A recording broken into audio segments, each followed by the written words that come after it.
salajengipun wekdal kita sumanggaken dumateng Bapak Ustaz sumangga.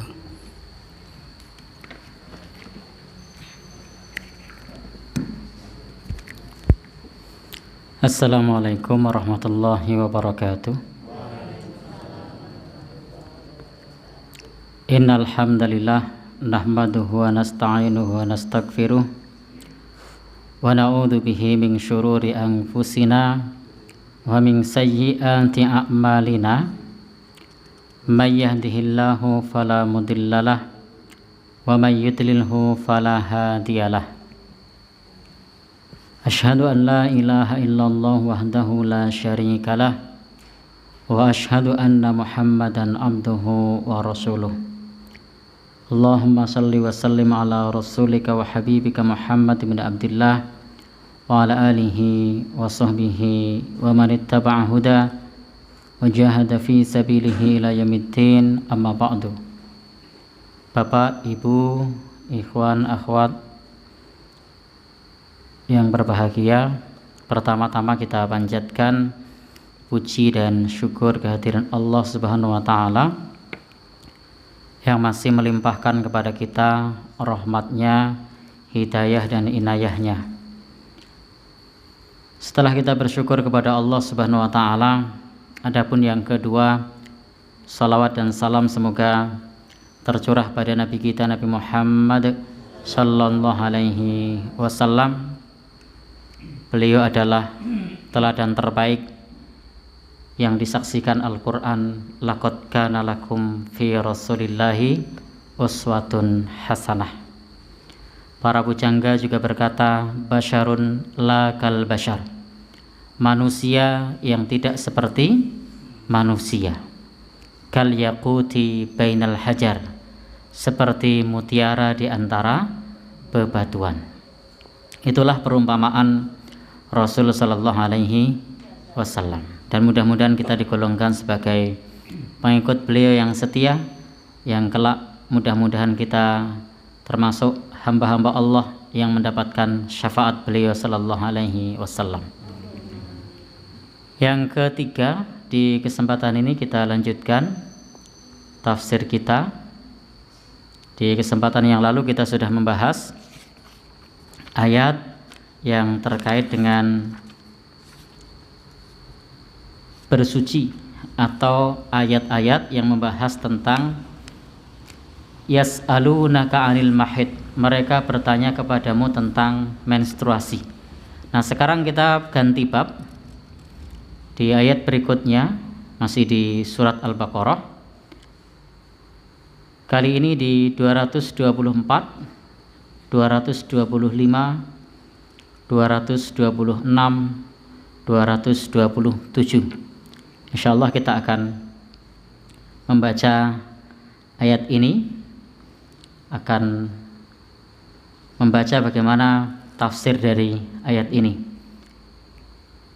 Atau di sini topiknya pada khususnya adalah an-nahyu an kasratil halfi, atau larangan banyak bersumpah. Jadi larangan banyak bersumpah. Kita tidak boleh sedikit-sedikit sumpah. Sedikit-sedikit sumpah. Maka jadikan sumpah itu adalah sesuatu yang menakutkan. Jangan sampai sumpah ini menjadi bahan untuk senda gurau atau menjadi kebiasaan perkara yang kecil kemudian bersumpah, karena sumpah itu memiliki konsekuensi yang besar. Ketika kita bersumpah, itu artinya kita menjadikan Allah Subhanahu wa Ta'ala sebagai saksi. Jadi biasanya kalau seseorang itu tidak bisa menghadirkan bukti, tidak ada saksi, maka pilihannya adalah sumpah.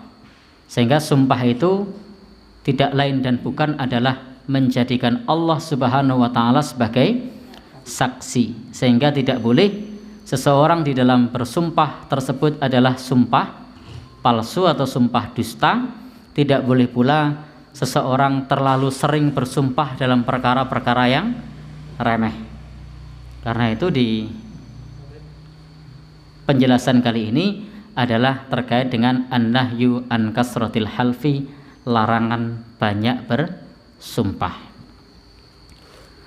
Qala Allah Ta'ala, Allah Subhanahu wa taala berfirman, "Wala taj'alullaha 'urdatan li aymanikum ang tabarru wa tattaqu wa tuslihu bainan nas."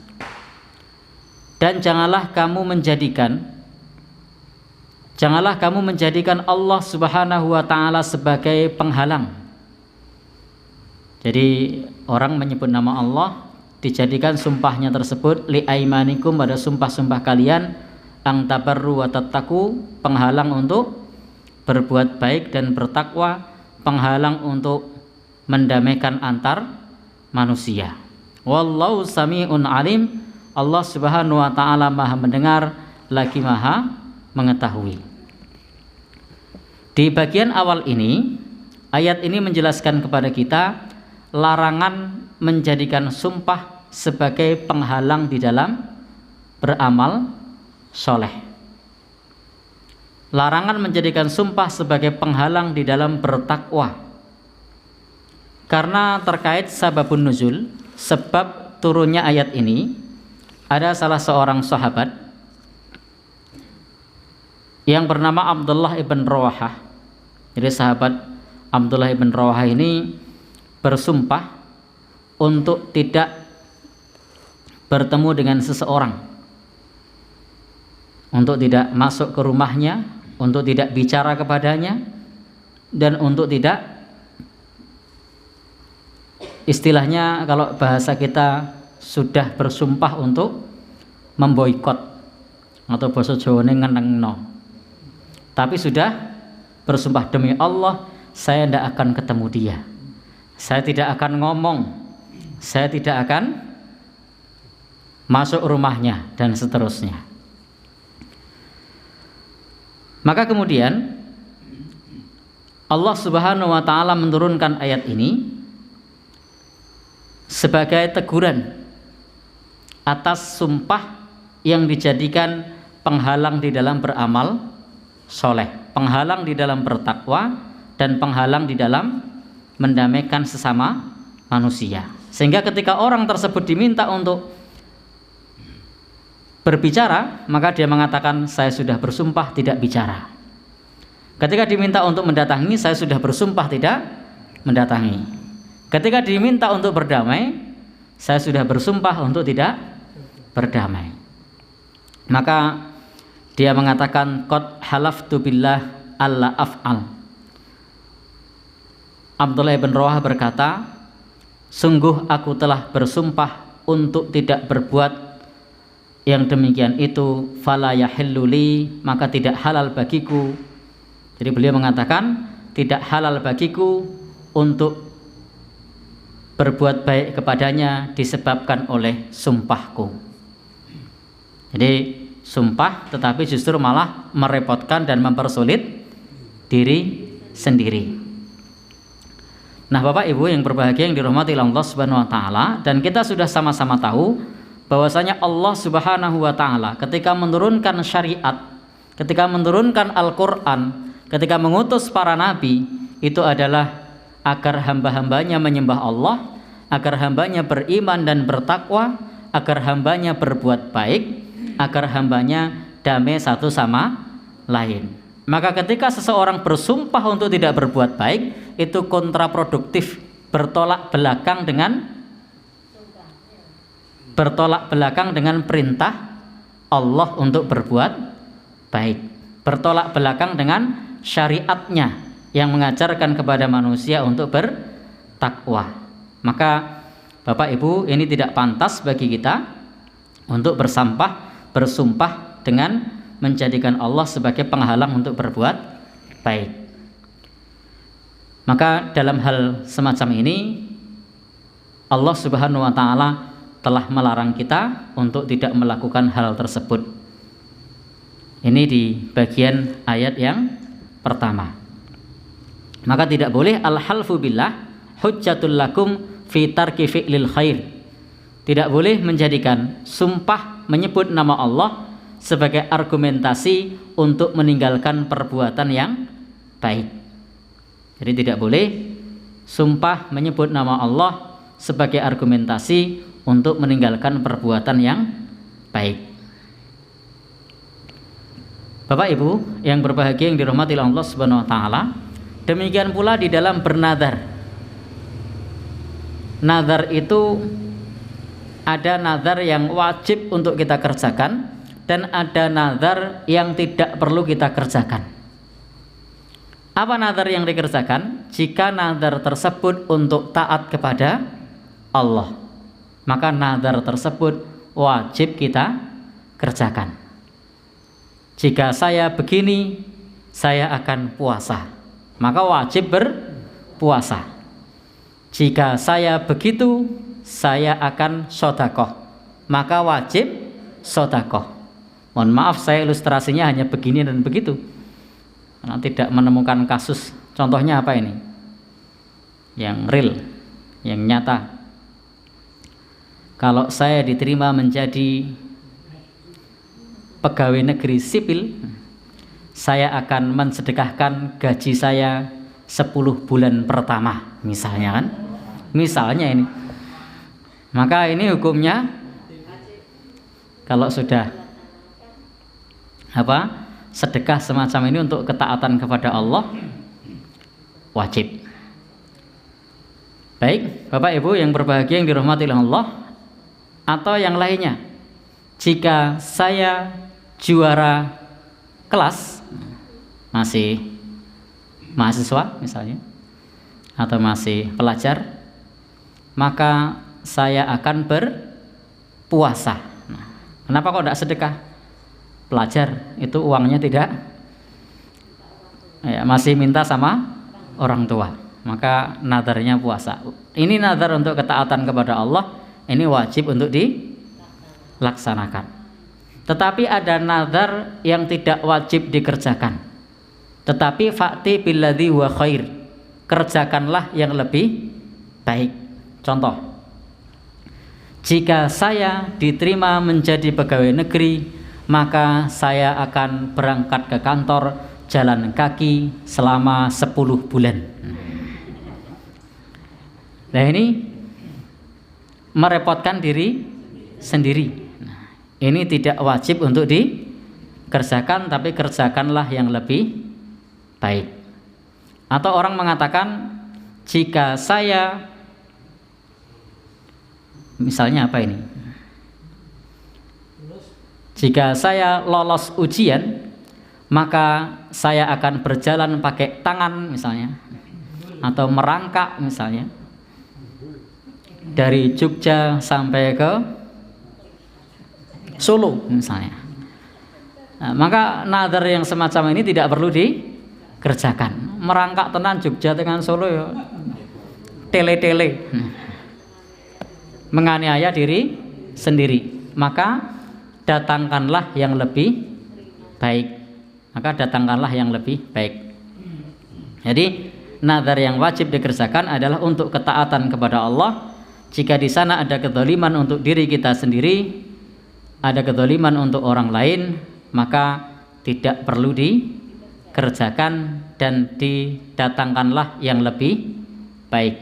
Sebagaimana dulu di zaman Nabi pernah ada orang yang berdiri di tengah terik mentari panas, tidak berteduh. Jadi sudah panas, tidak berteduh, tidak bicara, tidak makan. Maka apa kata Rasul? Suruh dia berteduh, suruh dia duduk. Padahal tadi nadarnya apa? Berdiri tidak, duduk tidak, berteduh. Ternyata Nabi perintahkan suruh dia duduk, suruh dia berteduh. Kemudian dia tidak mau bicara, kata Nabi suruh dia bicara. Lalu tentang puasanya, lanjutkan puasanya. Jadi Nabi tetap perintahkan kepada orang tersebut untuk melanjutkan puasanya, tapi untuk bicara tetap bicara. Ini menunjukkan bahwa nazar itu yang wajib dikerjakan, yang wajib dilakukan adalah untuk ketaatan kepada Allah. Jika bukan untuk ketaatan kepada Allah, maka datangkanlah yang lebih baik. Dan orang yang suka bernazar atau orang yang bernazar itu kata Nabi tidaklah dilakukan kecuali dari orang yang bakhil atau orang yang pelit. Maka sebaiknya jangan nazar, nanti tidak termasuk orang yang bakhil. Orang mau ketaatan kepada Allah kok nunggu doanya terkabul. Nah, kalau mau taat sama Allah tidak perlu nunggu doa terkabul. Dan kata Nabi tidak mendatangkan kebaikan. Baik, ini tadi sebagai contoh bahwasanya kita tidak boleh menjadikan sumpah sebagai penghalang di dalam beramal soleh. Demikian pula tidak boleh menjadikan nadar dalam hal-hal yang bukan untuk ketaatan kepada Allah Subhanahu wa ta'ala. Ayat yang kedua, yang berikutnya maksud saya, la yu'akhidukumullahu billaghwi fi aimanikum walakin yu'akhidukum bima kasabat qulubukum. Allah Subhanahu wa ta'ala berfirman bahwasanya Allah tidak menghukum kalian disebabkan sumpah yang sia-sia, tetapi Allah Subhanahu wa ta'ala menghukum kalian terhadap sumpah yang disengaja oleh hati.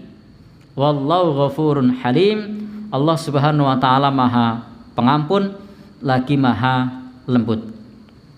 Baik, lagi Bapak Ibu yang berbahagia yang dirahmati Allah, ini adalah lagi-lagi larangan dari Allah bagi kita untuk memperbanyak sumpah. Karena di sini disebut sumpahnya adalah sumpah lagwi, sumpah yang sia-sia. Di sini Allah berfirman, Allah tidak menghukum kalian disebabkan oleh sumpah yang sia-sia. Tetapi Allah menghukum kalian disebabkan apa yang diusahakan oleh hati kalian, maksudnya diniatkan. Maka Bapak, Ibu yang berbahagia yang dirahmati Allah, kalau kita melakukan sumpah yang dimaksud dengan sumpah yang sia-sia itu sebagaimana disebutkan oleh penulis kitab ini sebagai contoh, seseorang bersumpah bahwa sesuatu itu seperti yang diyakini ternyata tidak seperti yang diyakini. Suatu saat misalnya ini saya melihat Mas Agus Sabtono membawa sepeda mahal yang harganya puluhan juta kemana-mana. Setiap kajian saya hadir bawa kamera plus bawa sepeda ontel yang harganya puluhan juta. Ternyata ada orang yang mengatakan Mas Agus itu tidak punya sepeda. Lalu kemudian saya bersumpah, karena saya tiap hari melihat beliau pakai sepeda. Lalu saya kemudian bersumpah, demi Allah Mas Agus itu punya sepeda, sepedanya mahal lagi, harganya puluhan juta. Ternyata beberapa hari kemudian belakangan diketahui bahwasanya ternyata sepeda tersebut pinjem dari Mas Eko. Padahal tadi saya sudah bersumpah. Jadi ini namanya sumpah yang sia-sia. Sumpah yang seperti ini tidak berdosa. Jadi sumpah yang seperti ini tidak berdosa karena menurut sepengetahuan kita memang sepeda itu yang bawa Mas Agus. Sehingga tidak salah ketika saya mengatakan demi Allah Mas Agus itu punya sepeda, harganya mahal lagi, karena memang nyatanya dibawa oleh Mas Agus, harganya juga mahal. Tetapi belakangan kemudian diketahui ternyata yang beli dan yang punya Mas Eko. Nah, misalnya loh Mas ini. Maka berarti pernyataan saya tadi keliru apa benar? Keliru, karena ternyata memang Mas Agus tidak punya sepeda. Maka sumpah itu tadi termasuk sumpah yang sia-sia. Karena itu Bapak Ibu, di dalam Al-Quran disebutkan kalau orang itu sering bersumpah, wala tuti' kulla hallafim mahin. Kita tidak boleh mentaati orang yang banyak bersumpah. Jadi sumpah silahkan kalau memang penting, kalau memang dalam sumpah tersebut diperlukan atau di pengadilan, maka silahkan. Tetapi kalau sumpah itu tidak diperlukan, bukan di pengadilan, bukan sesuatu yang mendesak, maka sebaiknya tinggalkan sumpah. Ya, tinggalkan sumpah, apalagi untuk perkara yang remeh-temeh, mendingan ngalah. Jadi misalnya uang kita 10.000 rupiah jatuh, lalu ditemu oleh orang, uang siapa ini? Lalu saya mengatakan uang saya, karena uang saya jatuh 10.000. Lalu orang itu kemudian nyun sewu, tidak mau ngasih ke saya. Lalu saya sumpah, demi Allah itu uang saya. Lebih baik mengalah. Tidak perlu bersumpah untuk sesuatu yang remeh. Ya sudah, tidak percaya kalau itu uang saya, ya monggo silahkan diinfakkan ke masjid, atau silahkan dibawa atau dimanfaatkan untuk yang lain. Dibandingkan harus bersumpah dalam perkara-perkara yang sepele.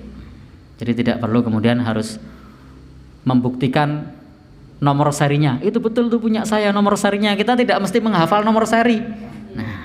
Ada yang hafal nomor seri uang? Enggak ya. Jadi pokoknya cuma taunya tadi di uang ada uang 10.000, kok enggak ada, berarti itu uang saya. Tetapi kita tidak bisa membuktikan kalau itu uang kita. Padahal ini adalah bukan sesuatu yang penting, karena ternyata di dompetnya masih ada uang yang lain yang lebih banyak misalnya. Maka tidak perlu kemudian untuk bersumpah. Sudah, biar kita mengalah saja. Kecuali memang uang itu uang satu-satunya untuk bertahan hidup hari itu, ya monggo. Wis ranti duit tenan, utangnya akeh, itu satu-satunya cara untuk bertahan hidup. Biasanya sehari budgetnya 10.000, makannya dirit-irit begitu. Misalnya ini. Maka silahkan kalau kemudian bersumpah karena itu penting. Baik. Bapak Ibu yang berbahagia yang dirahmati oleh Allah Subhanahu wa taala, wa hal fihi kafarah? Apakah sumpah yang sia-sia tadi itu ada kafaratnya atau tidak? Jadi sumpah yang sia-sia tadi ada kafaratnya atau tidak? Ada tebusannya atau tidak? Karena kita sama-sama tahu bahwa orang yang melanggar sumpah itu wajib membayar kafarat. Atau orang yang bernadar, nadarnya tidak dikerjakan, itu wajib membayar kafarat. Apa kafarat sumpah? Melanggar sumpah. Orang sudah bersumpah demi Allah begini dan begitu, ternyata tidak begini dan begitu, maka dia wajib membayar kafarat. Demi Allah, arep tak parani tekan ngomai, ning rawani moro jebule. Nah, berarti dia melanggar sumpah. Demi Allah, berapapun harganya akan saya beli dan akan saya infakkan. Ternyata nanti duit. Ya. Maka ketika dia sudah bersumpah, ini namanya melanggar sumpah. Maka kalau melanggar sumpah di sini ada kafaratnya. Tapi bagaimana jika sumpahnya sumpah yang sia-sia? Apakah ada pula kafaratnya, tebusannya? Atau nadar yang sia-sia tadi, apakah ada pula? Sebagai informasi awal bahwa kafarat orang yang melanggar sumpah itu adalah yang bisa kita kerjakan untuk saat ini, karena membebaskan budak sudah tidak ada. Salah satu alternatifnya adalah membebaskan budak, itu sudah tidak ada. Maka alternatif yang kedua adalah memberikan sedekah berupa makan kepada 10 orang miskin. It'amu asyarati masakin, memberi makan kepada 10 orang miskin. Jadi kalau misalnya kita sumpah, ternyata sumpah itu keliru atau nazar tapi tidak bisa dikerjakan, maka tebusannya adalah apa tadi? Memberi makan 10 orang miskin. Atau kalau tidak bisa memberi makan, bisa pula memberikan kiswah atau pakaian. Jadi memberikan pakaian kepada 10 orang miskin. Sudah makan lebih murah malah pakaian. Ini alternatif pilihan, membebaskan budak atau memberi makan 10 orang miskin atau memberi pakaian. Tidak harus baru. Bapak Ibu yang berbahagia yang dirahmati Allah Subhanahu wa taala, yang ketiga, kalau kita tidak bisa memberi makan atau memberikan pakaian, maka alternatif yang ketiga berpuasa selama 3 hari. Jadi berpuasa 3 hari. Ini sebagai informasi awal bahwa tebusan orang yang bersumpah hendaknya untuk berpuasa selama 3 hari. Jadi sudah terlanjur bersumpah, ternyata tidak bisa menepati sumpahnya, maka berpuasa 3 hari. Adakah di antara kita yang bersumpah ternyata tidak bisa menepati? Maka pilihlah alternatif tersebut untuk menebus sumpah yang sudah diucapkan. Kira-kira alternatif mana yang mau dipilih? Membebaskan budak? Tidak ada. Memberi pakaian 10 orang miskin? Mahal. Memberi makan 10 orang? Ya masih mungkin. Puasa? Kok milihnya ya puasa nih? Ya, monggo, boleh milih puasa juga boleh, tidak jadi soal. Itu adalah alternatif jika seseorang melanggar sumpah. Baik. Tetapi memang para ulama ketika membahas mengenai sumpah yang sia-sia, itu para ulama berbeda pendapat apa yang dimaksud dengan sumpah yang sia-sia. Qala Syafi'i wa Ahmad, Imam Asy-Syafi'i dan Imam Ahmad menyebutkan bahwasanya al-laghwu fil yamin, bahwa sumpah yang sia-sia itu adalah sumpah yang refleks. Jadi sumpah yang refleks tetapi dia tidak bermaksud untuk sumpah. Jadi spontanitas sumpah yang refleks, yang spontanitas tidak bermaksud untuk sumpah. Sementara waqala Abu Hanifah, Imam Abu Hanifah dan juga Imam Malik berpendapat bahwa sumpah yang sia-sia itu sumpah meyakini atas sesuatu sebagaimana yang dia yakini, tetapi ternyata justru sebaliknya.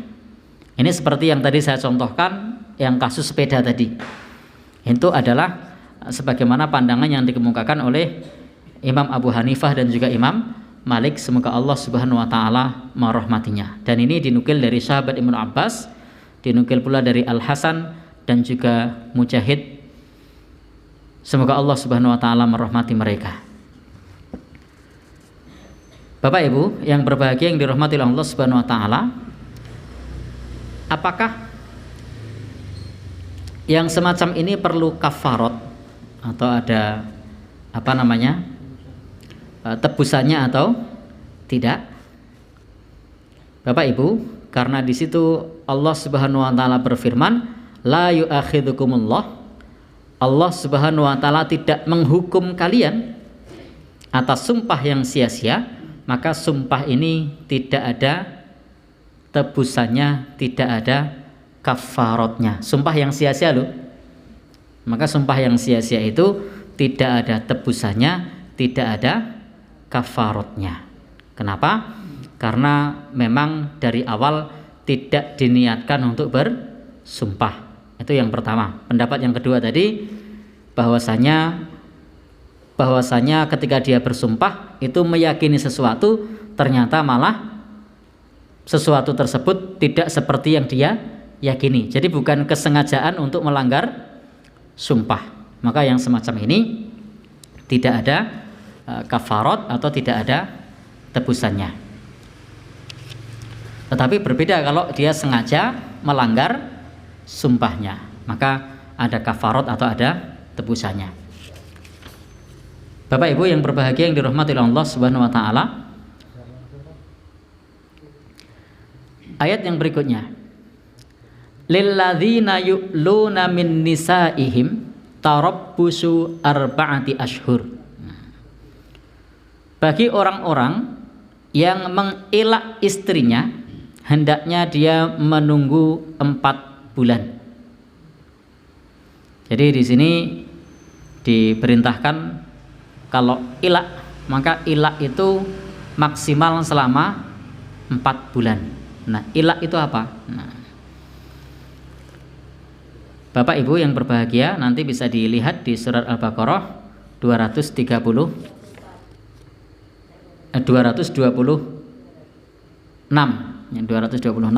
tentang ilak. Ilak di sini adalah seorang suami berkomitmen, bertekad untuk tidak mendatangi istrinya. Jadi secara bahasa ilak itu, maaf, secara syar'i ilak itu maknanya adalah ayah lifar rajul ala tarki wad'i. Jadi laki-laki bersumpah untuk tidak menggauli istrinya. Nah, dan ini dulu di zaman sebelum Islam itu bisa terjadi setahun, 2 tahun, 3 tahun. Jadi mereka marahan sama istri, lalu kemudian mereka bersumpah. Kalau bahasa Jawa ini gimana itu? Bahasanya orang marah gimana?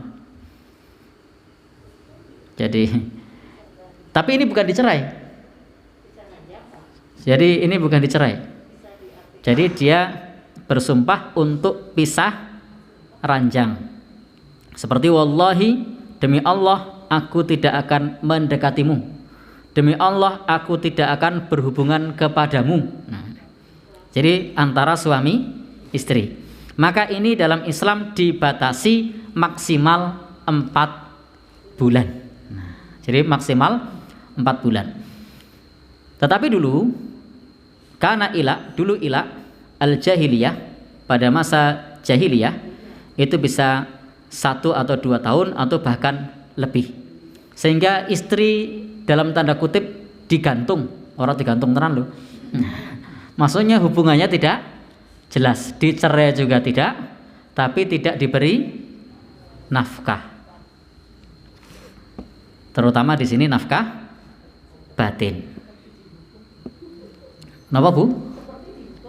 Oh gitu. Nah, jadi ilak itu adalah sumpah seorang suami untuk pisah ranjang dengan istrinya, bermaksud untuk memberikan madharat atau bahaya kepada istrinya, ben ngerasa kayak susah nek ditinggal wong lanang, begitu. Apa namanya ini? Bahasa Jawanya apa atau bahasa Indonesianya apa? Jadi ada yang tahu bahasanya di sini? Jadi ada suatu persoalan, ada satu masalah, lalu suami mengatakan demi Allah saya akan pisah ranjang.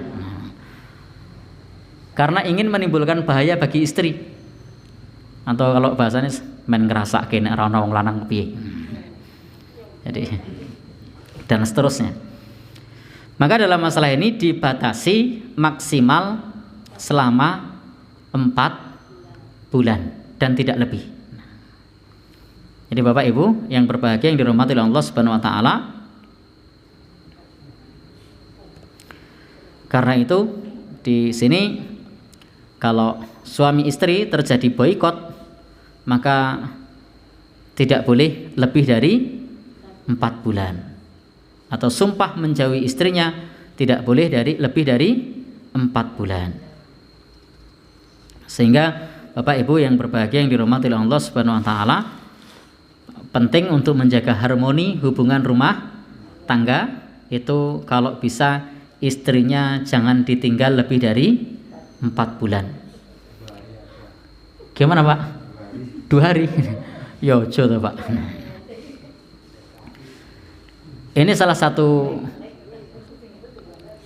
yang istilahnya menarik bahwa Islam ternyata mengajarkan dari masalah yang sifatnya privasi, urusan rumah tangga yang semacam ini, sampai persoalan-persoalan yang terkait dengan ubudiyah sebagai ajaran prinsip Islam, pokok Islam, bertauhid menyembah Allah, tapi juga mengajarkan kepada kita ranah-ranah yang privasi semacam ini, supaya keluarga tersebut terjalin sakinah, mawaddah, warahmah, ada harmoni di sana, sehingga bukan kemudian ketika suami istri itu bisa seenaknya menimbulkan madarat atau bahaya bagi pasangannya. Maka tidak boleh, Bapak Ibu yang berbahagia yang dirahmati oleh Allah Subhanahu wa taala, bermaksud untuk tidak hubungan suami istri lebih dari 4 bulan. Kalau sudah 4 bulan maka diminta untuk memilih. Maka dalam ayat tadi disebutkan, nanti bisa dibaca ayatnya, fa in fa'u fa innallaha ghafurur rahim. Kalau dia kembali maka Allah Maha Pengampun lagi Maha Penyayang. Wa in azamut talaq, dan jika dia berniat untuk menceraikan maka Allah Subhanahu wa taala Maha mendengar lagi Maha mengetahui. Jadi kalau sudah 4 bulan putuskan mau dicerai atau mau kembali. Jadi jangan digantung. Sehingga ayat ini sesungguhnya, syariat ini melindungi kaum perempuan dari digantung para suami. Jadi kan tidak jelas, pisah rancang bertahun-tahun statusnya kepiye, tidak jelas. Maka ayat ini mengajarkan kepada kita supaya statusnya jelas. Sehingga kalau sudah 4 bulan wes karepe kepiye? Arep lanjut apa pisah? Gimana, Pak?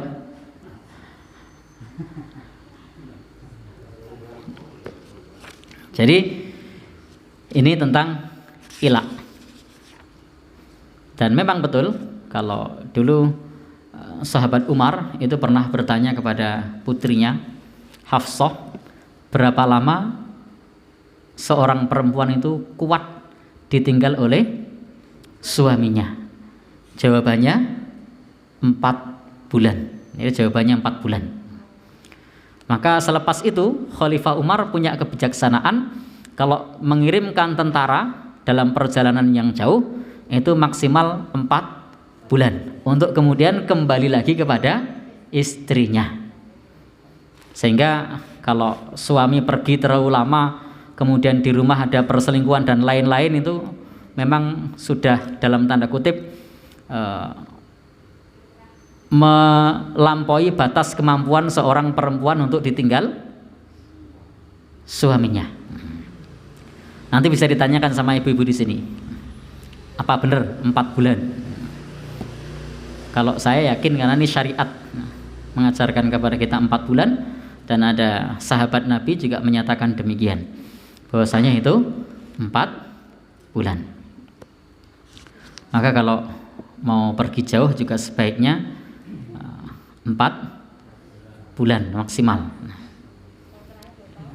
Gimana? Kontraknya 2 tahun. Ya mudah-mudahan kuat kalau kontraknya 2 tahun. Karena itu seperti berdiri di tepi, nah, di tepi jurang, itu rawan jatuh. Ya. Jadi Bapak Ibu yang berbahagia yang dirahmati Allah Subhanahu wa taala, jadi kontraknya 2 tahun, pisah suami istri karena kerja. Ya.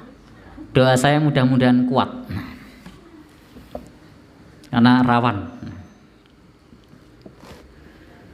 Baik.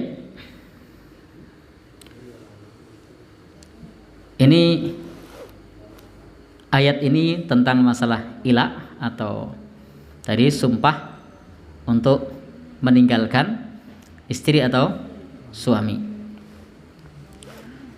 Itu tadi konteksnya adalah apakah bisa disebut ilah jika fi hali ridho, dalam keadaan ridho. Karena kalau ilah tadi kan marah, kalau ridho rela, bukan dalam keadaan marah. Gimana Pak? Ya tadi seperti apa istilahnya, karena sesuatu yang lain, bukan karena marah, sumpah untuk meninggalkan istri, tetapi ridho bukan dalam keadaan marah. Bapak Ibu yang berbahagia yang dirahmati oleh Allah Subhanahu wa taala, Imam Abu Hanifah, Imam Syafi'i, Imam Ahmad menyatakan itu tetap sah sebagai ilah. Tetapi Imam Malik mengatakan itu bukan termasuk ilah. Karena ilah itu adalah pada saat marah dan bermaksud untuk menimbulkan bahaya bagi istrinya. Tapi kalau tidak saat marah, tidak saat ingin membahayakan istrinya, maka itu bukan ilah. Baik. Maka Bapak Ibu yang berbahagia yang dirahmati oleh Allah Subhanahu wa taala, kalau sudah 4 bulan, kalau memang itu ilah harus segera diselesaikan. Tapi tentu berbeda kalau tadi suaminya kontrak kerja 2 tahun atau juga mungkin 1 tahun, ada yang bertahun-tahun. Maka dalam hal ini yang terbaik ya selama 2 tahun tersebut ya sering-sering di karaoke, di telepon, di video call, digombali, supaya cintanya tidak luntur. Jadi karena perempuan tuh senang kalau digombali, ya. Jadi jangan kemudian sudah ditinggal selama 2 tahun atau 3 tahun, tidak pernah ditelepon, tidak pernah di karaoke, tiba-tiba WhatsAppan atau Facebookan sama orang lain, digombali, ya sudah. Itu begitu pulang dari luar negeri, tahu-tahu rumah tangga sudah rusak. Maka harus di karaoke. Kalau bisa sempatkan untuk pulang, kalau memang ada waktu, setahun bisa pulang 3 kali kalau bisa. Atau kalau tidak di karaoke tadi, sering-sering diberikan motivasi, sering-sering diberikan harapan supaya tidak ada keretakan rumah tangga. Karena hal-hal yang semacam ini yang terkait dengan masalah rumah tangga kadang-kadang di luar dugaan. Suami pergi ke luar negeri, ternyata istrinya malah